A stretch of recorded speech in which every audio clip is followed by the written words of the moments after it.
The Egyptians and the Syrians certainly did attack Israel in October 1973, but it is a well-established fact that both Arab armies were pursuing a limited aims strategy.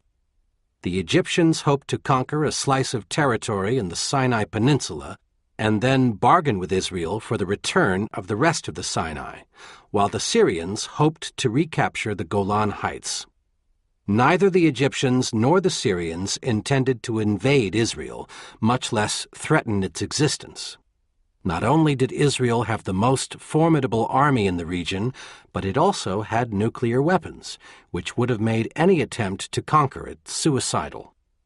Benny Morris puts the point well. Presidents Anwar Sadat of Egypt and Hafez Assad of Syria sought to regain the territories lost in 1967. Neither aimed to destroy Israel. In fact, key decision-makers in both Cairo and Damascus recognized that they were pursuing an especially risky strategy by picking a fight with the mighty IDF. General Hassan al-Badri, who helped plan the Egyptian attack, remarked that it almost seemed that success would be impossible. And these doubters were correct, because the IDF, after recovering from the initial attack, routed both Arab armies.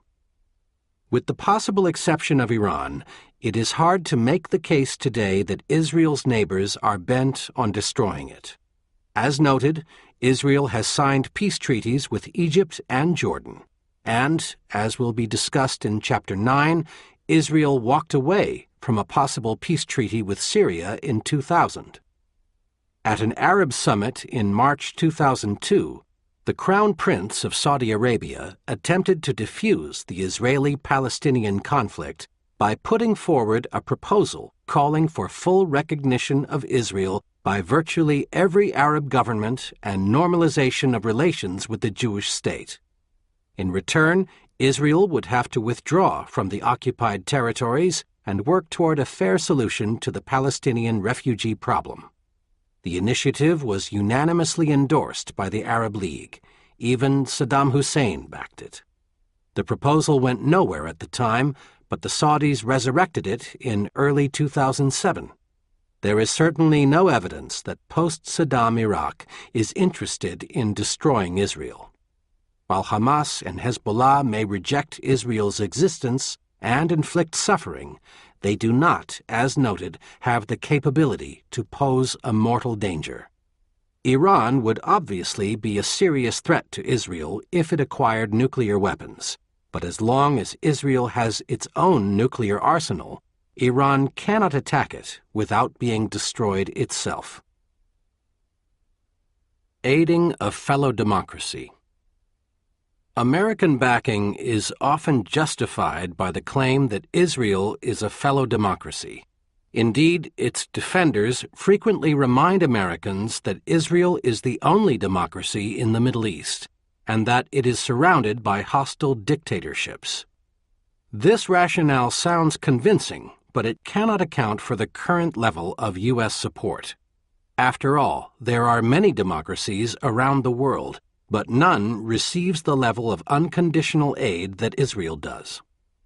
In fact, whether a country is democratic is not a reliable indicator of how Washington will relate to it. The United States has overthrown a few democratic governments in the past and has supported numerous dictators when doing so was thought to advance U.S. interests. The Eisenhower administration overthrew a democratically elected government in Iran in 1953, while the Reagan administration supported Saddam Hussein in the 1980s. Today, the Bush administration has good relations with dictators like Hosni Mubarak in Egypt and Pervez Musharraf in Pakistan, and at the same time it is attempting to undermine the democratically elected Hamas government in the occupied territories. And it has an acrimonious relationship with Hugo Chavez, the elected leader of Venezuela. Being democratic neither justifies nor fully explains the extent of American support for Israel. The shared democracy rationale is also weakened by aspects of Israeli democracy that are at odds with core American values. The United States is a liberal democracy where people of any race, religion, or ethnicity are supposed to enjoy equal rights. While Israel's citizens are of many backgrounds, including Arab, Muslim, and Christian, among others, it was explicitly founded as a Jewish state, and whether a citizen is regarded as Jewish ordinarily depends on kinship, verifiable Jewish ancestry. Israel's Jewish character is clearly reflected in the Declaration of the Establishment of the State of Israel, which was officially proclaimed on May 14, 1948.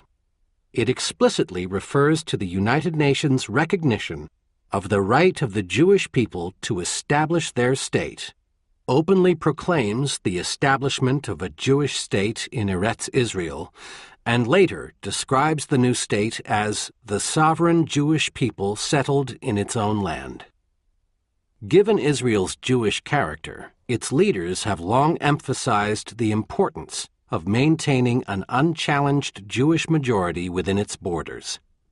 Israelis worry a great deal about the flow of Jews and Palestinians into and out of Israel, the relative birth rates of Palestinians and Jews, and the possibility that expanding Israel's borders beyond the pre-1967 lines might result in many more Arabs living in their midst. David Ben-Gurion, for example, proclaimed that any Jewish woman who, as far as it depends on her, does not bring into the world at least 4 healthy children is shirking her duty to the nation, like a soldier who evades military service. There are now about 5.3 million Jews and 1.36 million Arabs living in Israel, including the disputed area of East Jerusalem. There are another 3.8 million Palestinians in Gaza and the West Bank, which means that there are only about 140,000 more Jews than Palestinians living in what used to be called Mandate Palestine, and by almost all accounts, the Palestinians have a higher birth rate than the Jews. It is not surprising, in light of these numbers, that it is commonplace these days for Israeli Jews to talk about their fellow Arab citizens and Palestinian subjects as a potential demographic threat. One might think that although Israel is a Jewish state at its core, its basic laws, there are 11, still guarantee equal rights for all its citizens, Arabs or Jews. But that is not the case. The initial draft of the Basic Law on Human Dignity and Liberty, which approximates the U.S. Bill of Rights, contained language that promised equality for all Israelis.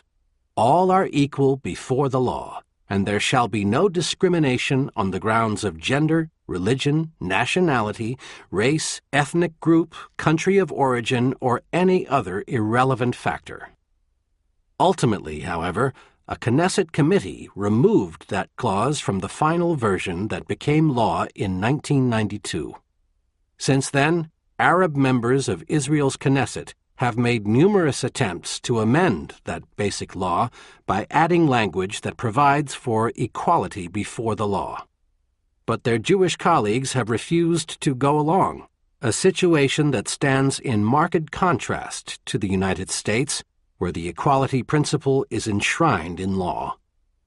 In addition to Israel's commitment to maintaining its Jewish identity and its refusal to grant de jure equality for non-Jews, Israel's 1.36 million Arabs are de facto treated as second-class citizens. An Israeli government commission found in 2003, for example, that Israel behaves in a neglectful and discriminatory manner toward them. Indeed, there is widespread support among Israeli Jews for this unequal treatment of Israeli Arabs. A poll released in March 2007 found that 55% of Israeli Jews wanted segregated entertainment facilities, while more than 75% said they would not live in the same building as an Israeli Arab. More than half of the respondents said that for a Jewish woman to marry an Arab is equal to national treason, and 50% said that they would refuse employment if their immediate supervisor was an Arab. The Israel Democracy Institute reported in May 2003 that 53% of Israeli Jews are against full equality for the Arabs, while 77% of Israeli Jews believe that there should be a Jewish majority on crucial political decisions. Only 31% support having Arab political parties in the government. That sentiment squares with the fact that Israel did not appoint its first Muslim Arab cabinet minister until January 2007, almost 6 decades after the founding of the state. And even that one appointment, which was to the minor portfolio of science, sports, and culture, was highly controversial. Israel's treatment of its Arab citizens is not just discriminatory. For example, to limit the number of Arabs in its midst, Israel does not permit Palestinians who marry Israeli citizens to become citizens themselves, and does not give these spouses the right to live in Israel. The Israeli human rights organization B'Tselem called this restriction a racist law that determines who can live here according to racist criteria. Also, the Olmert government is pushing, and the Knesset's Ministerial Committee on Legislation approved on January 10, 2007, a law that would allow the courts to revoke the citizenship of unpatriotic citizens. This legislation, which is clearly aimed at Israeli Arabs, was labeled a drastic and extreme move that harms civil liberties by Israel's Attorney General. Such laws may be understandable in light of Israel's founding principles, the explicit aim of creating a Jewish state, but they are not consistent with America's image of a multi-ethnic democracy in which all citizens are supposed to be treated equally regardless of their ancestry. In early 2007, Benjamin Netanyahu apologized to ultra-Orthodox Israelis with large families for the hardships that were caused by welfare cuts that he had made in 2002 when he was finance minister. He noted, however, that there was at least one important and unexpected benefit of these cuts. There was a dramatic drop in the birth rate within the non-Jewish public. For Netanyahu, like many Israelis who are deeply worried about the so-called Arab demographic threat, the fewer Israeli Arab births, the better. Netanyahu's comments would almost certainly be condemned if made in the United States. Imagine the outcry that would arise here if a U.S. cabinet official spoke of the benefits of a policy that had reduced the birth rates of African Americans and Hispanics, thereby preserving a white majority. But such statements are not unusual in Israel, where important leaders have a history of making derogatory comments about Palestinians and are rarely sanctioned for them. Menachem Begin once said that Palestinians are beasts walking on 2 legs, while former IDF Chief of Staff Raphael Eitan referred to them as drugged roaches in a bottle, and also said that a good Arab is a dead Arab. Another former Chief of Staff, Moshe Yaalon, referred to the Palestinian threat as like a cancer on which he was performing chemotherapy. Such discriminatory views are not restricted to Israeli leaders. In a recent survey of Jewish high school students in Israel, 75% of the respondents said that Arabs are uneducated. The same percentage said that they are uncivilized, while 74% of those polled said that Arabs are unclean. Commenting on this last finding, Larry Derfner wrote in the Jerusalem Post, "To say Arabs are unclean is not a hard-line political statement. It's not an unduly harsh comment on Arab behavior. To say Arabs are unclean is to evince an irrational, hysterical, impenetrable, absolute hatred for an entire ethnic group, which in fact happens not to be unclean no more than Jews are. To say Arabs are unclean is an expression of racism in about its purest, most virulent form." The person who oversaw the survey said, We were not surprised by the outcome of the research. Anyone who is familiar with the field knows that these warped perceptions exist. But these findings are at the most severe extreme of a disturbing phenomenon.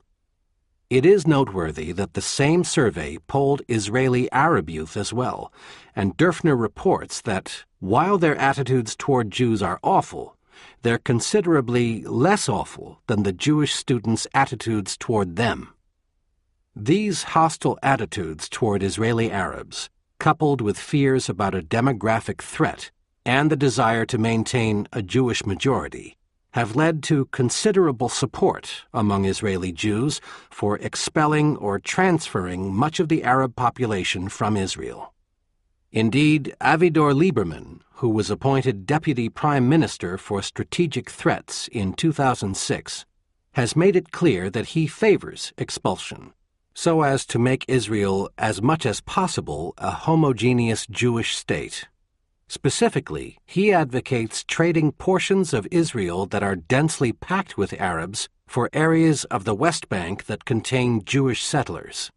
He is not the first Israeli cabinet minister to advocate expulsion. Although he is a controversial figure, Lieberman is not an outlier in Israel on this issue. The Israel Democracy Institute reported in May 2003 that 57% of Israel's Jews think that the Arabs should be encouraged to emigrate. A 2004 survey conducted by Haifa University's Center for the Study of National Security found that the number had increased to 63.7%. 1 year later, in 2005, the Palestinian Center for Israel Studies found that 42% of Israeli Jews believed that their government should encourage Israeli Arabs to leave, while another 17% tended to agree with the idea. The following year, the Center for Combating Racism found that 40% of Israel's Jews wanted their leaders to encourage the Arab population to emigrate, while the Israel Democracy Institute found the number to be 62%. If 40% or more of white Americans declared that blacks, Hispanics, and Asians should be encouraged to leave the United States, it would surely prompt vehement criticism. These attitudes are perhaps to be expected, given the long conflict between Israelis and Palestinians and the considerable suffering it has produced on both sides. They are also no worse than the attitudes that many Americans had for different minority groups, especially African Americans, throughout much of American history. Yet whatever their origins, they are clearly attitudes that would now earn widespread condemnation here in the United States, if their existence were more widely known, and they pose a serious challenge to clichés about our shared values, our strong commitment to freedom. Finally, Israel's democratic status is undermined by its refusal to grant the Palestinians a viable state of their own, and by its continued imposition of a legal, administrative, and military regime in the occupied territories that denies them basic human rights. Israel at present controls the lives of about 3.8 million Palestinians in Gaza and the West Bank, while colonizing lands on which they have long dwelt. Israel formally withdrew from Gaza in the summer of 2005, but continues to maintain substantial control over its residents. Specifically, Israel controls air, sea, and land access, which means that the Palestinians are effectively prisoners within Gaza, able to enter or leave only with Israeli approval. Jan Egeland, a senior UN figure, and Jan Eliasson, the Swedish foreign minister, wrote in September 2006 that the Palestinians are living in a cage, which naturally has had devastating effects on their economy as well as their mental and physical well-being. On the West Bank, Israel continues to expropriate Palestinian land and build settlements. The situation was succinctly described in a Haaretz editorial in late December 2006. Virtually not a week goes by without a new revelation, each more sensational and revolting than the previous one, about the building spree in West Bank settlements, in blatant violation of the law and in complete contradiction to official government policy. Indeed, the Israeli organization Peace Now recently released a study based on Israeli government records which shows that more than 32% of the land that Israel holds for the purpose of building settlements is privately owned by Palestinians. Israel intends to keep almost all of this land forever. This seizure of Palestinian property violates not only Israeli law, but also a fundamental principle of democracy, the protection of private property. In sum, Israel has a vibrant democratic order for its Jewish citizens, who can and do criticize their government and choose their leaders in open and free elections. Freedom of the press is also alive and well in Israel, where, paradoxically, it is much easier to criticize Israeli policy than it is in the United States. This is why so much of the evidence in this study is drawn from the Israeli press. Despite these positive features, Arab Israelis are systematically marginalized, the millions of Palestinians in the occupied territories are denied full political rights, and the shared democracy rationale is correspondingly weakened. Compensation for past crimes.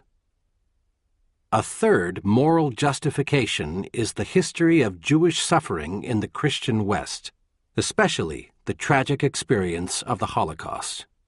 Because Jews were persecuted for centuries, and many believe they can be safe only in a Jewish homeland, Israel is said to deserve special treatment.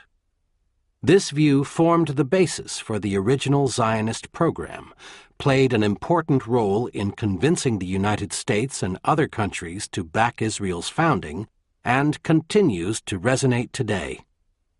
There is no question that Jews suffered greatly from the despicable legacy of anti-Semitism, and that Israel's creation was an appropriate response to a long record of crimes. This history provides a strong moral case for supporting Israel's founding and continued existence. This backing is also consistent with America's general commitment to national self-determination.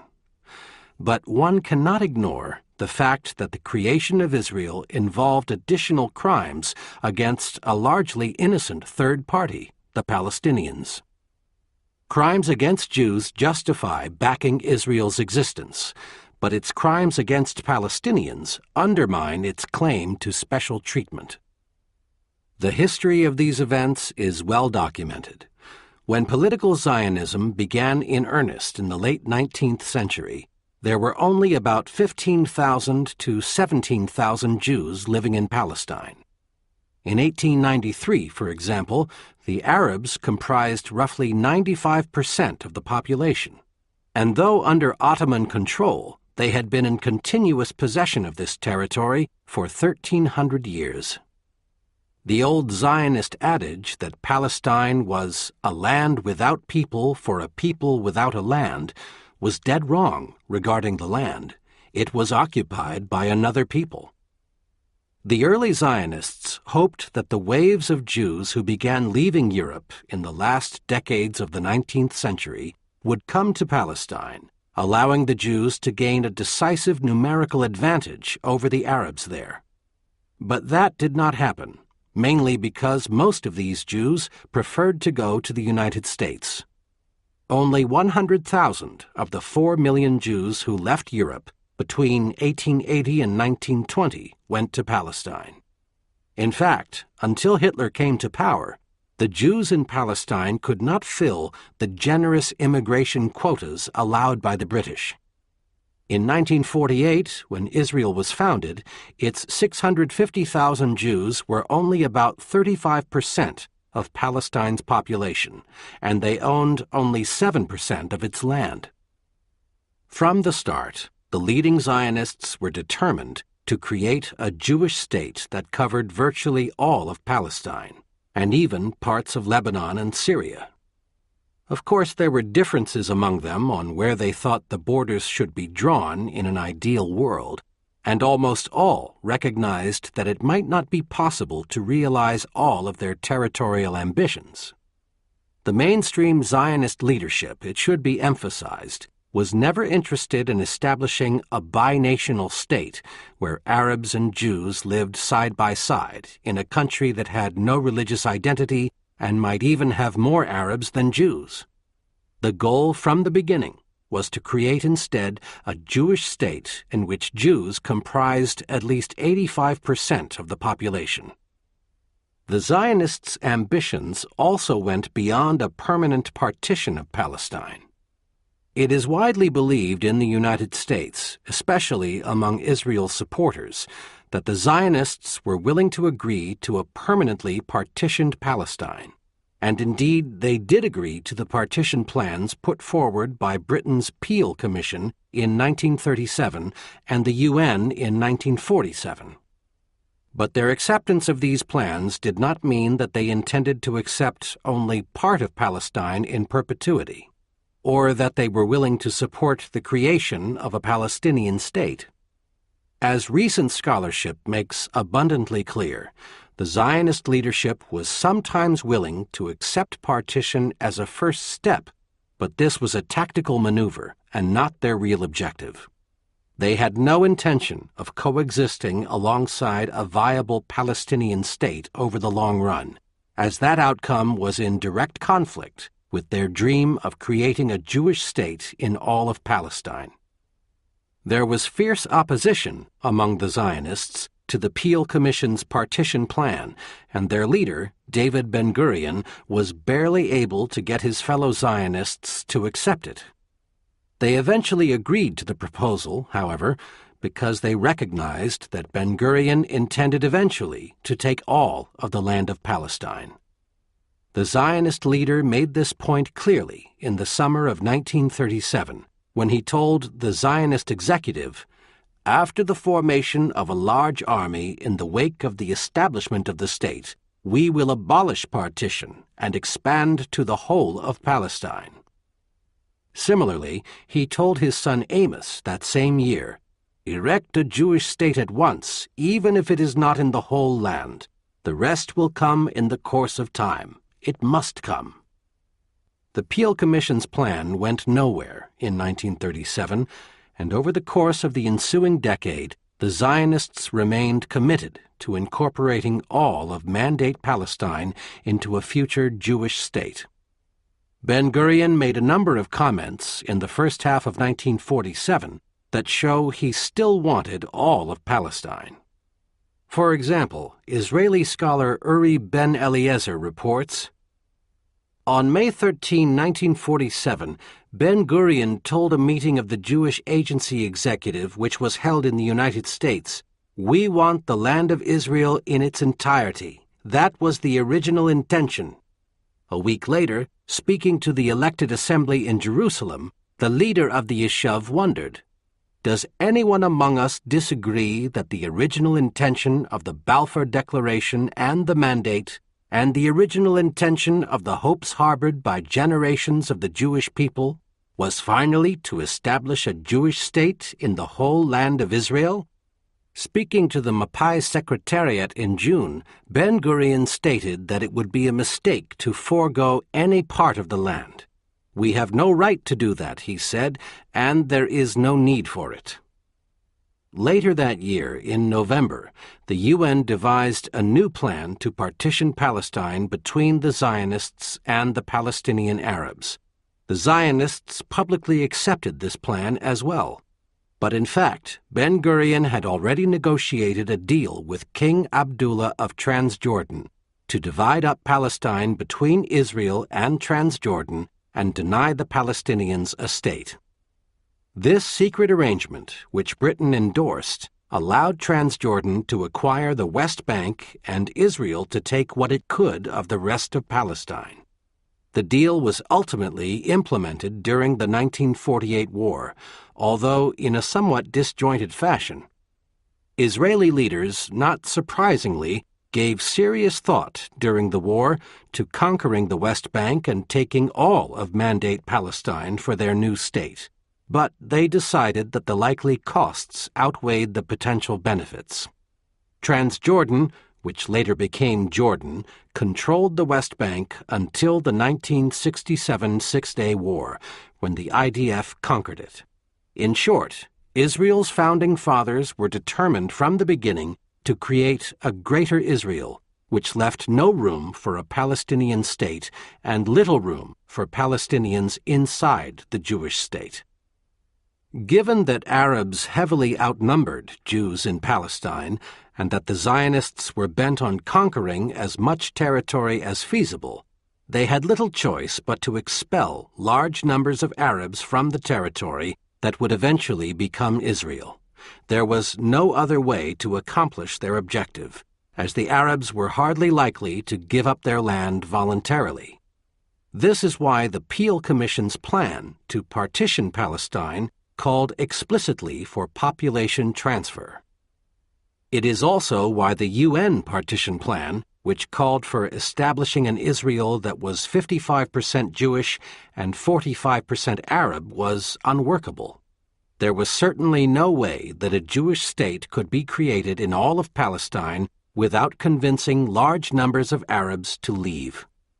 In light of these realities, expulsion was a frequent topic of conversation among Zionists since the earliest days of the movement, and it was widely recognized as the only realistic way to solve the demographic problem that stood in the way of creating a Jewish state. Ben-Gurion saw the problem clearly, writing in 1941 that it is impossible to imagine general evacuation of the Arab population without compulsion and brutal compulsion. Or, as he wrote his son in October 1937, "We shall organize a modern defense force, and then I am certain that we will not be prevented from settling in other parts of the country, either by mutual agreement with our Arab neighbors or by some other means." No doubt he would have preferred to do so via mutual agreement, but Ben-Gurion understood that this was a remote possibility and that the Zionists would need a strong army to accomplish their aims. Morris puts the point succinctly. Of course, Ben-Gurion was a transferist. He understood that there could be no Jewish state with a large and hostile Arab minority in its midst. Ben-Gurion was right. If he had not done what he did, a state would not have come into being. That has to be clear. It is impossible to evade it. Without the uprooting of the Palestinians, a Jewish state would not have arisen here. Expulsion is a horrible and controversial strategy, and it makes no sense for any group contemplating the transfer of a rival population to announce its intentions to the world. Thus, after commenting in 1941 that he could not imagine how transfer could be accomplished without brutal compulsion, Ben-Gurion went on to say that the Zionists should not discourage other people, British or American, who favor transfer from advocating this course, but we should in no way make it part of our program. He was not rejecting this policy, however. He was simply noting that the Zionists should not openly proclaim it. Further reflecting how highly sensitive the subject of transfer was to Israel's founding fathers, Benny Morris notes that it was common practice in Zionist bodies to order stenographers to take a break and thus to exclude from the record discussion on such matters. Moreover, he notes that Jewish press reports describing how Ben-Gurion and other Zionist leaders reacted to the Peel Commission's plan for partitioning Palestine generally failed to mention that Ben-Gurion or anyone else had come out strongly in favor of transfer, or indeed had even raised the subject. The opportunity to expel the Palestinians and create a Jewish state came in 1948, when Jewish forces drove up to 700,000 Palestinians into exile. Israelis and their supporters in the United States long claimed that the Arabs fled because their leaders told them to, but scholars have demolished this myth. In fact, most Arab leaders urged the Palestinian population to stay home, but fear of violent death at the hands of Zionist forces led most of them to flee. After the war, Israel barred the return of the Palestinian exiles. As Ben-Gurion put it in June 1948, "We must prevent at all costs their return."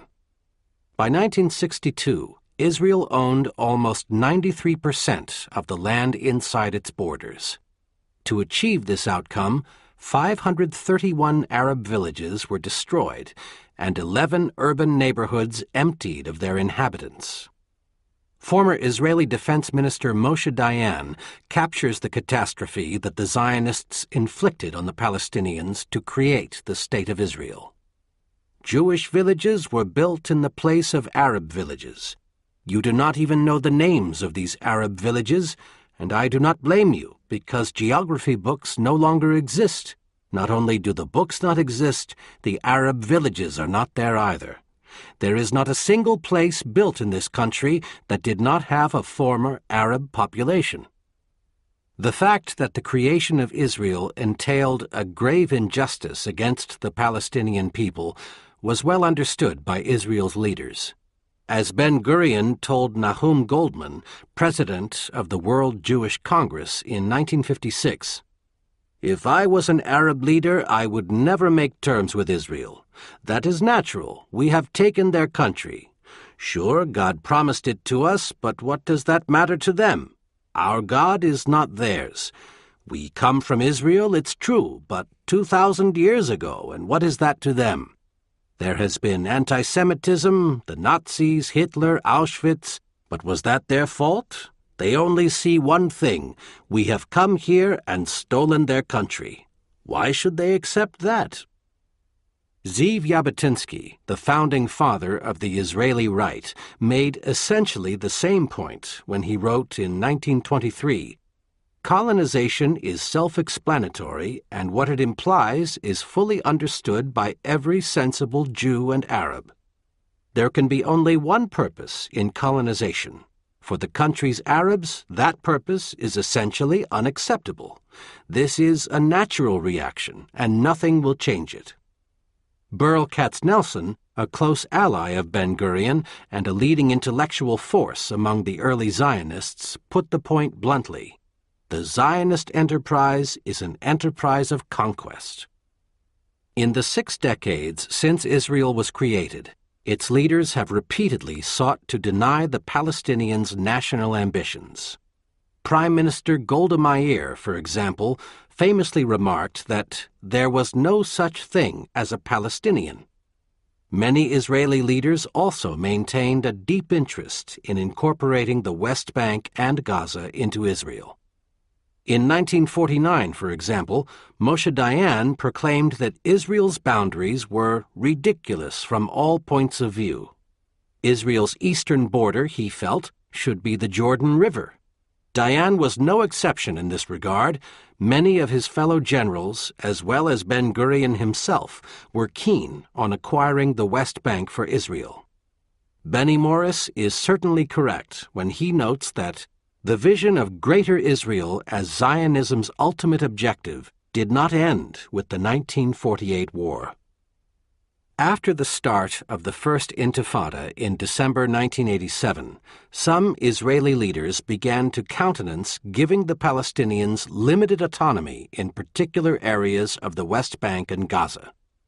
Prime Minister Yitzhak Rabin, who signed the 1993 Oslo Accords, is often said to have been willing to allow the Palestinians to have a viable state in almost all of the occupied territories.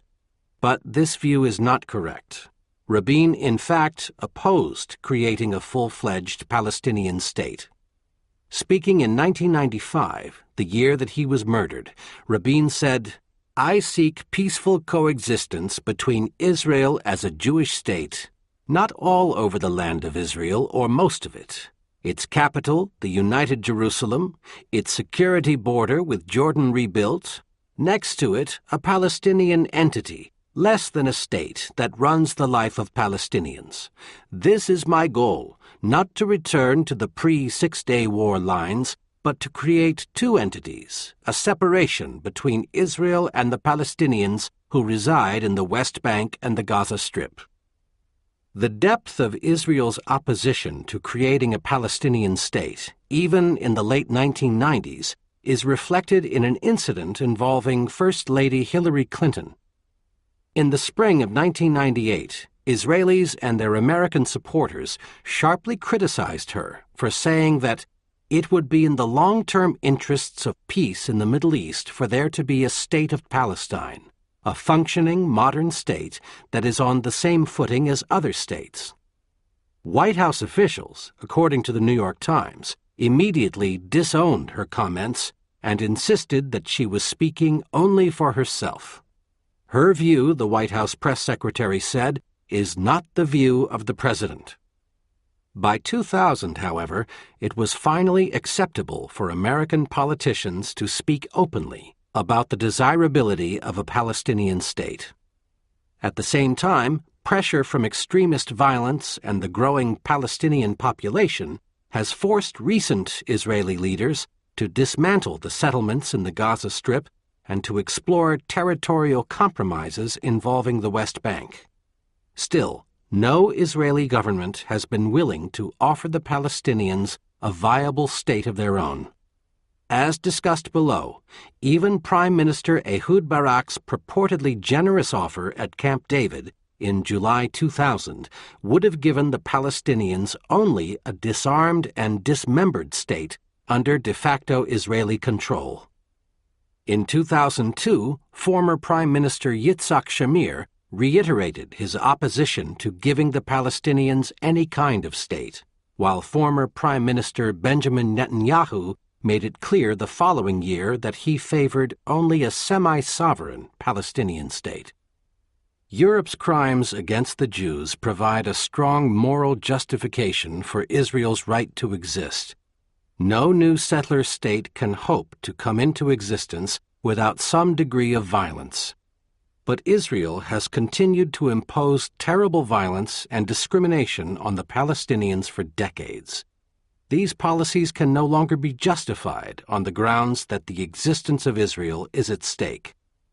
Israel's survival is not in doubt, even if some Islamic extremists harbor unrealistic hopes, or Iranian President Mahmoud Ahmadinejad says that Israel should vanish from the page of time. More important, the past suffering of the Jewish people does not obligate the United States to help Israel no matter what it does today. Virtuous Israelis versus evil Arabs. Another moral argument portrays Israel as a country that has sought peace at every turn and showed great and noble restraint even when provoked. The Arabs, by contrast, are said to have acted with deep wickedness and indiscriminate violence. This narrative is endlessly repeated by Israeli leaders and by American apologists for Israel, such as Alan Dershowitz and New Republic editor-in-chief Martin Peretz. Israel, according to Peretz, adheres closely to a doctrine called purity of arms, which means that everything reasonable must be done to avoid harming civilians, even if that entails additional risks to Israeli soldiers. Moreover, he maintains that Israel has for years vacillated between responding to terror with exquisitely calibrated force and pacifying terrorists by giving them some of what they want, while its Arab enemies are of the very same terror that was launched on us on September 11. The IDF, according to Ariel Sharon and Ehud Olmert, among others, is the most moral army in the world. This description of Israeli behavior is yet another myth, another element in what Meron Benvenisti, the former deputy mayor of Jerusalem, calls Israel's sacred narrative. Israeli scholarship shows that the early Zionists were far from benevolent toward the Palestinian Arabs. The Arab inhabitants did resist the Zionists' encroachments, sometimes killing Jews and destroying their homes. But this resistance would be expected, given that the Zionists were trying to create their own state on Arab lands. "Were I an Arab," Ben-Gurion candidly remarked in June 1937, "I would rebel even more vigorously, bitterly, and desperately against the immigration that will one day turn Palestine and all its Arab residents over to Jewish rule." The Zionists responded vigorously and often ruthlessly, and thus neither side owns the moral high ground during this period. This same scholarship also reveals that the creation of Israel in 1948 involved explicit acts of ethnic cleansing, including executions, massacres, and rapes by Jews. Of course, Zionist leaders did not tell their troops to murder and rape Palestinians, but they did advocate using brutal methods to remove huge numbers of Palestinians from the land that would soon be the new Jewish state. Consider what Ben-Gurion wrote in his diary on January 1, 1948, at a time when he was involved in a series of important meetings with other Zionist leaders about how to deal with the Palestinians in their midst.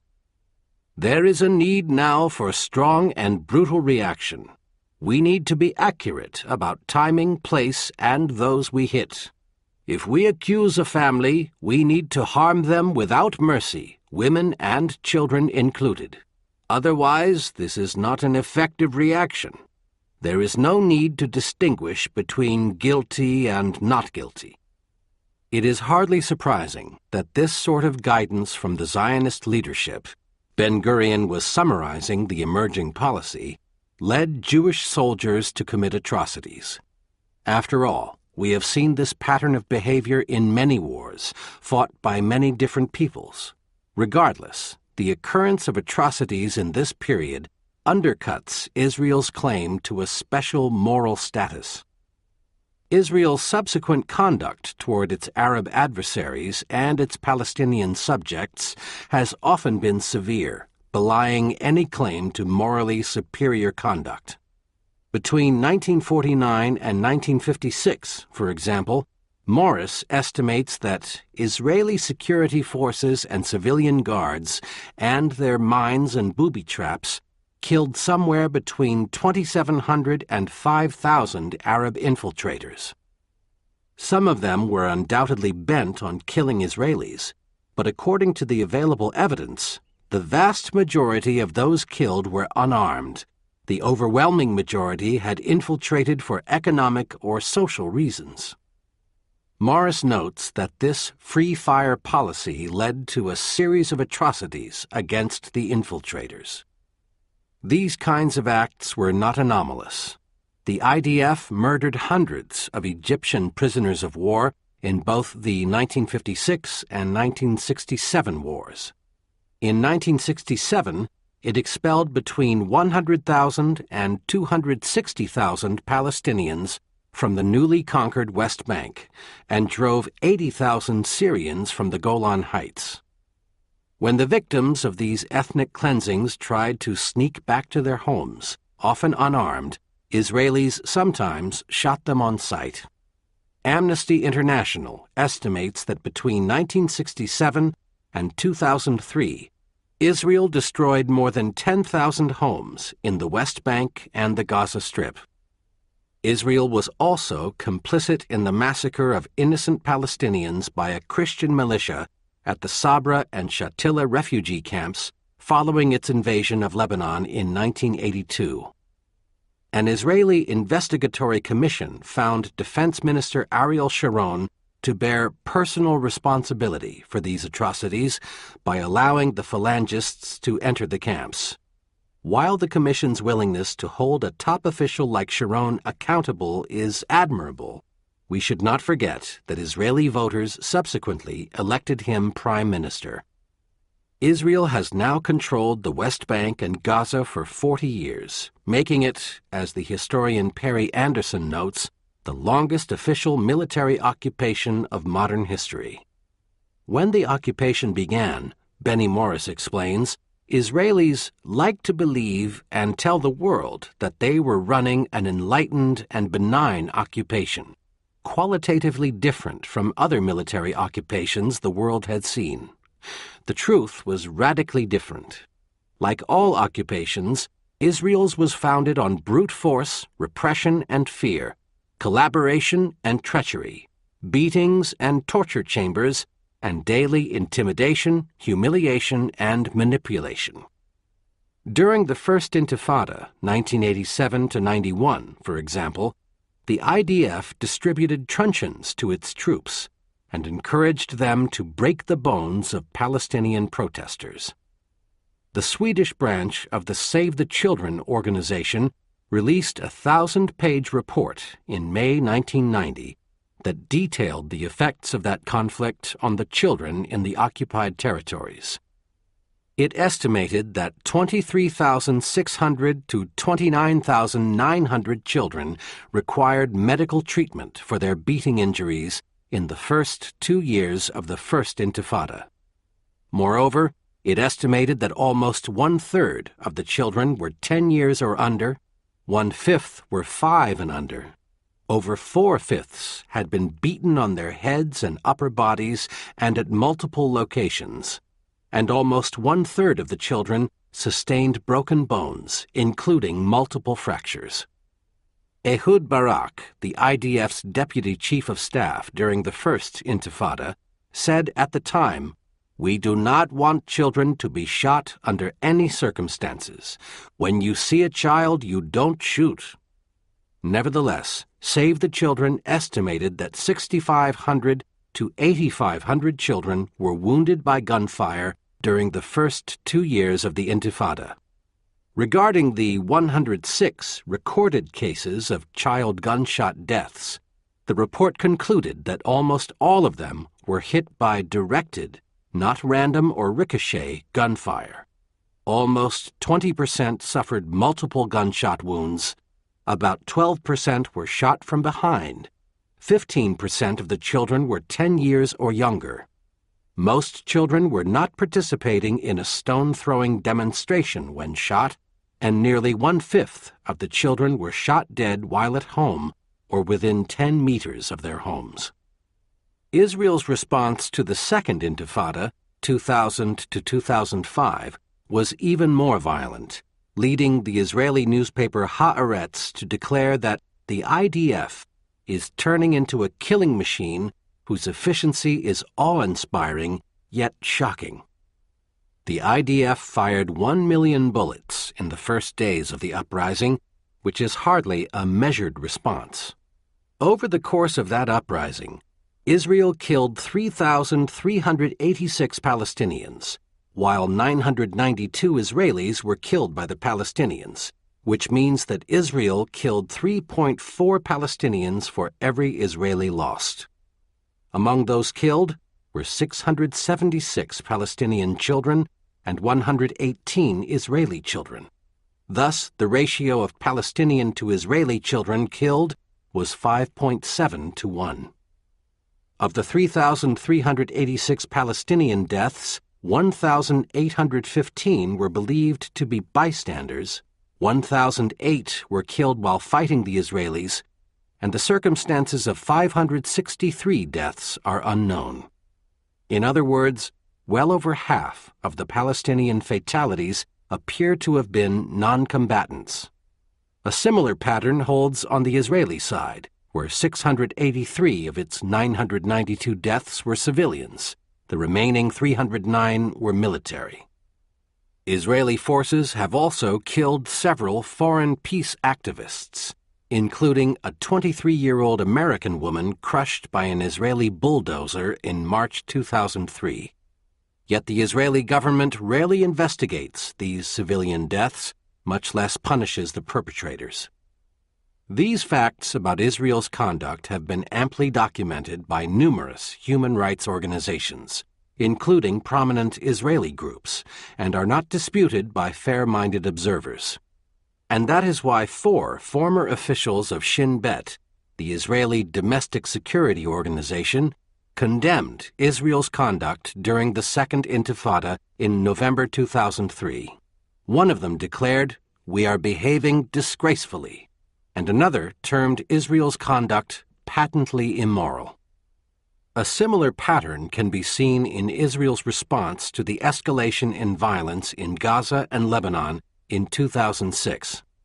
The killing of 2 Israeli soldiers and the capture of a third by Hamas in June 2006 led Israel to reoccupy Gaza and launch airstrikes and artillery fire that destroyed critical infrastructure, including the electric power station that provided residents of Gaza with half of their electricity.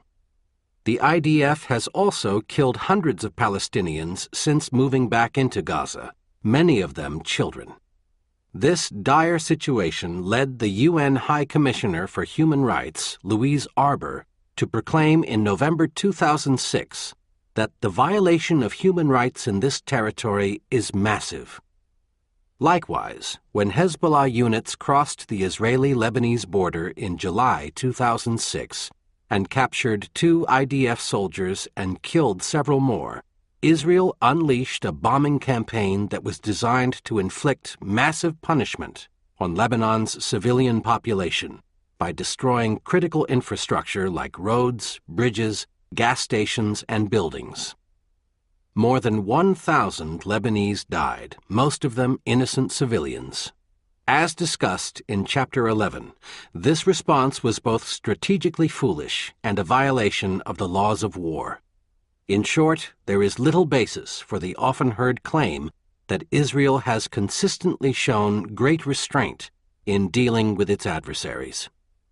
An obvious challenge to this point is the claim that Israel has faced a mortal threat throughout its history, both from rejectionist Arab governments and from Palestinian terrorists. Isn't Israel entitled to do whatever it takes to protect its citizens? And doesn't the unique evil of terrorism justify continued U.S. support, even if Israel often responds harshly? In fact, this argument is not a compelling moral justification either. Palestinians have used terrorism against their Israeli occupiers as well as innocent third parties. Their willingness to attack civilians is wrong and should be roundly condemned. This behavior is not surprising, however, because the Palestinians have long been denied basic political rights and believe they have no other way to force Israeli concessions. As former Prime Minister Barak once admitted, had he been born a Palestinian, he would have joined a terrorist organization. If the situation were reversed and the Israelis were under Arab occupation, they would almost certainly be using similar tactics against their oppressors, just as other resistance movements around the world have done. Indeed, terrorism was one of the key tactics that the Zionists used when they were in a similarly weak position and trying to obtain their own state. It was Jewish terrorists from the infamous Irgun, a militant Zionist group, who, in late 1937, introduced into Palestine the now familiar practice of placing bombs in buses and large crowds. Benny Morris speculates that the Arabs may well have learned the value of terrorist bombings from the Jews. Between 1944 and 1947, several Zionist organizations used terrorist attacks to drive the British from Palestine and took the lives of many innocent civilians along the way. Israeli terrorists also murdered UN mediator Count Folke Bernadotte in 1948 because they opposed his proposal to internationalize Jerusalem. The perpetrators of these acts were not isolated extremists. The leaders of the murder plot were eventually granted amnesty by the Israeli government, and one of them was later elected to the Knesset. Another terrorist leader, who approved of Bernadotte's murder but was not tried, was future Prime Minister Yitzhak Shamir. He openly argued that neither Jewish ethics nor Jewish tradition can disqualify terrorism as a means of combat. Rather, terrorism had a great part to play in our war against the occupier, Britain. Nor did Shamir express regrets about his terrorist past, telling an interviewer in 1998 that, "Had I not acted as I did, it is doubtful that we would have been able to create an independent Jewish state of our own. Of course, Menachem Begin, who headed the Irgun and later became prime minister, was one of the most prominent Jewish terrorists in the years before Israeli independence. When speaking of Begin, Prime Minister Levi Eshkol often referred to him simply as the terrorist. The Palestinians' use of terrorism is morally reprehensible today, but so was the Zionists' reliance on it in the past. Thus, one cannot justify American support for Israel on the ground that its past or present conduct was morally superior. Another possible line of defense is that Israel does not purposely target non-combatants, while Hezbollah and the Palestinians do aim to kill Israeli civilians. Moreover, the terrorists who strike at Israel use civilians as human shields, which regrettably leaves the IDF no choice but to kill innocent civilians when it strikes at its deadly foes. These rationales are not convincing either. As discussed in Chapter 11, the IDF targeted civilian areas in Lebanon, and there is little evidence that Hezbollah was using civilians as human shields. While there is also no evidence that it has been official Israeli policy to kill Palestinian civilians, the IDF has often failed to take care to avoid civilian casualties when fighting against groups like Hamas and Islamic Jihad. The fact that Hezbollah and the Palestinians target civilians does not entitle Israel to jeopardize civilian lives by using disproportionate force. There is no question that Israel is justified in responding with force to violent acts by groups like Hamas and Hezbollah, but its willingness to use its superior military power to inflict massive suffering on innocent civilians casts doubt on its repeated claims to a special moral status. Israel may not have acted worse than many other countries, but it has not acted any better. Camp David myths. The portrayal of Israel as primed for peace and the Palestinians as bent on war is reinforced by the standard interpretation of the Clinton administration's failed effort to complete the Oslo peace process. According to this story, Prime Minister Barak offered the Palestinians almost everything they wanted at Camp David in July 2000. But Arafat, still determined to derail the peace process and eventually destroy Israel, rejected this generous offer and instead launched the Second Intifada in late September 2000. Israel accepted and Arafat rejected an even more generous proposal, the so-called Clinton parameters, put forth by President Clinton on December 23, 2000, providing further evidence that he had no interest in peace. In this story, the failure of the peace process was almost entirely Arafat's fault. Israel was eager to make peace, but could not find a reliable partner, confirming Abba Eban's famous quip that the Arabs never miss an opportunity to miss an opportunity. This account also implies that neither Israel nor the United States bears responsibility for the continued conflict, and bolsters the argument that Israel was correct in refusing to make concessions to the Palestinians as long as Arafat was in charge. There is only one problem with this widely held version of events. It is not correct. Although Barak deserves credit for being the first, indeed the only, Israeli leader to offer the Palestinians their own state, the terms he offered them at Camp David were far from generous. To start, it seems clear that Barak's best offer at Camp David promised the Palestinians immediate control of Gaza and eventual control of 91% of the West Bank. Even so, there were major problems with this offer from the Palestinians' perspective. Israel planned to keep control of the Jordan River Valley, roughly 10% of the West Bank, for between 6 and 21 years. Different accounts of the negotiations vary on this point. which meant that the Palestinians would be given immediate control over no more than 81% of the West Bank, not 91%. The Palestinians, of course, could not be sure that Israel would ever relinquish control of the Jordan River Valley. In addition, the Palestinians had a slightly more expansive definition of what constituted the West Bank than the Israelis did.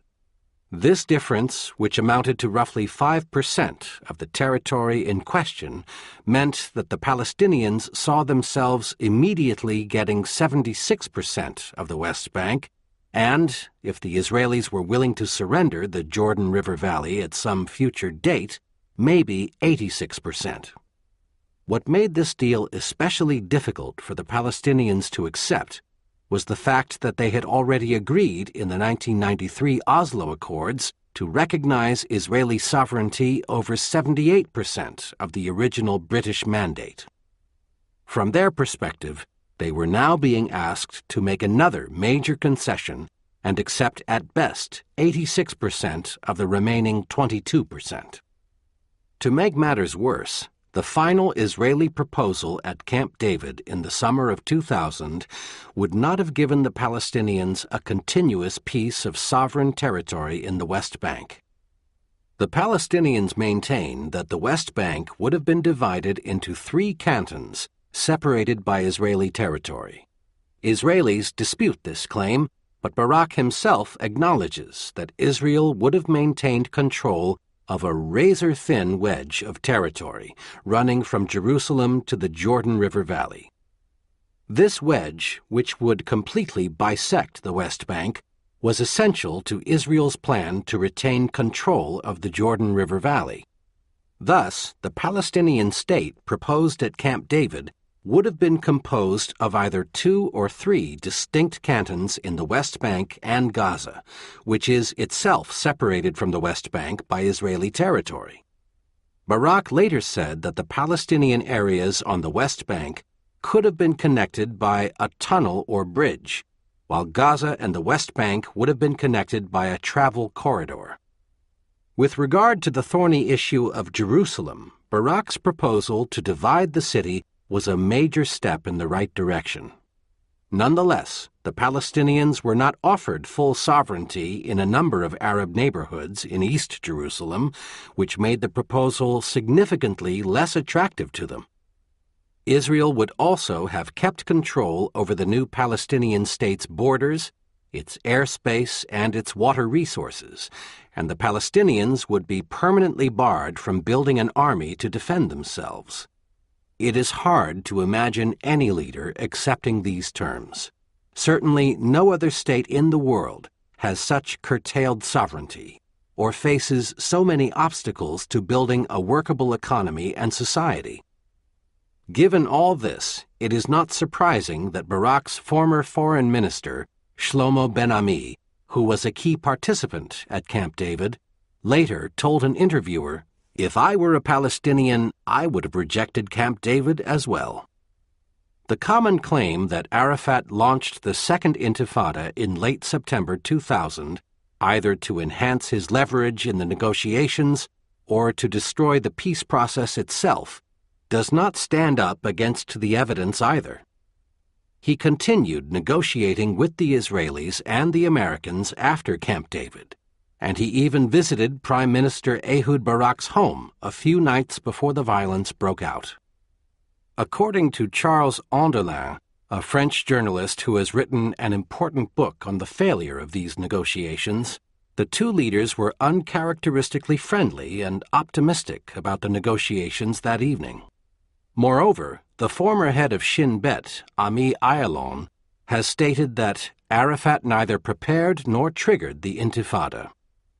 The so-called Mitchell Commission, headed by former U.S. Senator George Mitchell and charged with restarting the peace process, reached the same conclusion. The Second Intifada broke out shortly after Ariel Sharon visited the Temple Mount, Judaism's most holy site, on September 28, 2000. He had to be accompanied by more than 1,000 Israeli police because Muslims consider that same site the location of the Al-Aqsa Mosque to be the third holiest site in Islam. But Sharon's provocative move was only the precipitating cause, not the root cause of the violence. Trouble had been brewing among the Palestinians well before Sharon's visit, and key individuals on both sides recognized the danger. In fact, Palestinian leaders asked American and Israeli officials to bar Sharon's visit precisely because they anticipated a violent reaction and wanted to prevent it. Part of the problem was the Palestinians' growing dissatisfaction with Arafat, whose corrupt leadership had done little to improve their lives, much less deliver a state. But the main cause was Israel's provocative policies in the occupied territories, compounded by its harsh response to the demonstrations that immediately followed Sharon's visit. Ben-Ami is exactly right that the Second Intifada did not start merely as a tactical move. It erupted out of the accumulated rage and frustration of the Palestinian masses at the colossal failure of the peace process since the early days of Oslo to offer them a life of dignity and well-being, and at the incompetence and corruption of their own leaders in the Palestinian Authority. The Palestinians' frustrations are not hard to fathom. Between the start of the Oslo peace process in September 1993 and the outbreak of the Second Intifada 7 years later, Israel confiscated more than 40,000 acres of Palestinian land, built 250 miles of bypass and security roads, established 30 new settlements, and increased the settler population in the West Bank and Gaza by almost 100,000, which effectively doubled that population. The Israelis also reneged on promises to transfer territory back to the Palestinians and created a system of checkpoints that sharply reduced the Palestinians' freedom of movement and badly damaged their economy. The Palestinians were primed to explode by 2000, and when they did, the Israelis unleashed their superior firepower with scant restraint. The IDF, as noted, fired more than 1 million bullets in the first few days of the uprising. Although Arafat did not launch the Second Intifada, he exploited the resulting violence in a foolish attempt to enhance his bargaining position. Not only did this move make Barak less willing to cut a deal, but it also damaged Barak's standing with the Israeli electorate and paved the way for Sharon's election in February 2001. Arafat's attempt to leverage the uprising also delayed the negotiations, which meant that the lame duck Clinton administration had even less time in which to complete the process. Some argue that Arafat's ultimate goal in manipulating the violence was to erase Israel from the map. That was certainly his goal when he first emerged on the world stage in the 1960s, but he recognized by the late 1980s that there was no way that the Palestinians could make Israel go away. Arafat went to some lengths in the 1990s, certainly by participating in the Oslo peace process, to make clear that he accepted Israel's existence and that his struggle with Israel was over control of the occupied territories, not all of historic Palestine. When Camp David failed and the Second Intifada began, almost all of Israel's key intelligence figures believed that Arafat accepted Israel's existence and merely sought a Palestinian state in the West Bank and Gaza. Furthermore, as Middle East specialist Jeremy Pressman points out, if Arafat and the Palestinians were determined to eliminate Israel, they would have accepted Barak's offer and used the new state as a launching pad for the elimination of Israel. But instead, they negotiated as if they expected to abide by any agreements and live for the long term within the framework of a two-state solution. Finally, the oft-repeated claim that Arafat rejected the December 2000 Clinton parameters, which did improve on Barak's last offer at Camp David, is also wrong. The official Palestinian response thanked Clinton for his continued efforts, declared that considerable progress had been made, asked for clarification on some points, and expressed reservations about others. The Israeli government also had its own reservations about the proposal, which Barak outlined in a 20-page single-spaced document. Thus, both the Palestinians and the Israelis accepted the Clinton parameters and saw them as the basis for continued negotiation, but neither side accepted them in toto. White House spokesman Jake Seward made just this point on January 3, 2001, when he said that both sides have now accepted the president's ideas with some reservations. And Clinton confirmed this point in a speech to the Israel-Policy Forum 4 days later. Negotiations between Israelis and Palestinians continued at Taba, Egypt, until late January 2001, when Ehud Barak, not Arafat, broke off the talks. With elections in Israel imminent and public opinion there running strongly against the talks, Barak felt that the clock had run out on him. His successor, Ariel Sharon, who was adamantly opposed to the Oslo peace process, as well as the Clinton parameters, refused to resume negotiations despite repeated Palestinian requests. We will never know if peace was within sight by early 2001, but the charge that Arafat and the Palestinians rejected a last chance for peace and chose violence over reconciliation is false.